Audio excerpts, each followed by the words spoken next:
Kaixo, Alfonso Gaikoa naiz eta gaur asmaz hitz egingo dut. Zer den, nola eragiten duen, zer sintoma dituen eta nola bizi daitekeen ondo baita kirola eginez ere. Bale, hasteko zer da asma?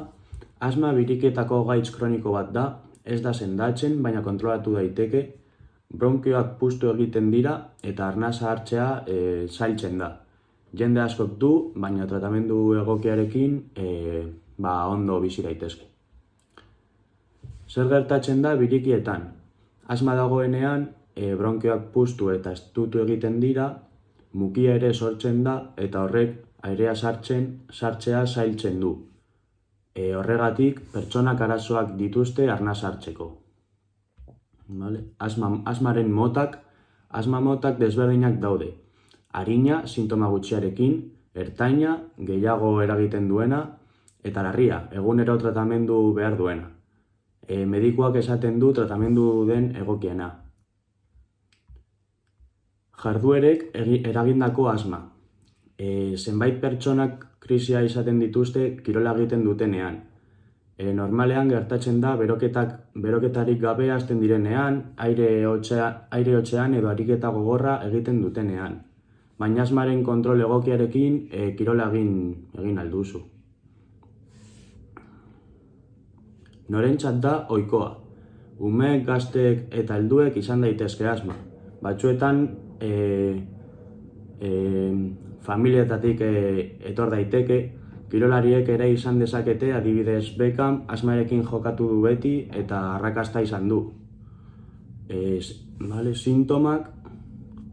Sintoma batzuk dira arnasa hartzeko zailtasuna, tozu lehorra, bularrean estutasuna eta nekea, baina sintoma guztiak ez dira beti batera gertatzen. Horregatik, medikuaren diagnostikoa oso garrantzitsua da. Zer eragiten du krisia? Adibidez, krisia eragiten du aire hotsak edo alergiak, kea, estresa edo beroketarik ez egitea. Adibidez, futbol partida batean neguan, hotsa eta ahalegina elkartzen dira eta horrek krisia sortu dezake. Nola saihestu daiteke? Krisiak saihesteko komeni da beroketa egitea, sudoretik arnasa hartzea, inhalagailua eramatea eta medikuaren kontrola egitea. Hau oso importantea da, medikua kontrol ona egin behar du.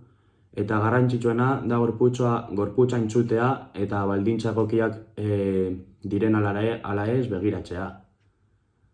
Tratamendua, inhalagailuak eta kortikoideak erabiltzen dira.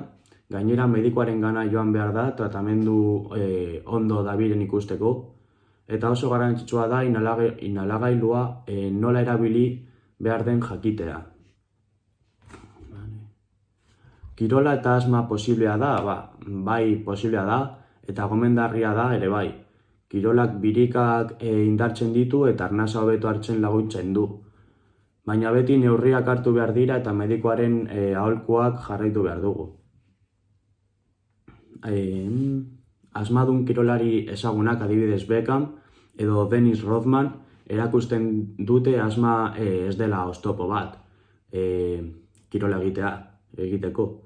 Eta amaitzeko ondorioa, esan nahi du tratamendu egokiarekin asma kontrolpean mantendu daiteke eta sintomak ezagututa eta tratamendua erabilita bizitza aktiboa eta osasuntsua egin daiteke. Kirola ez da arriskutsua ondo egiten bada.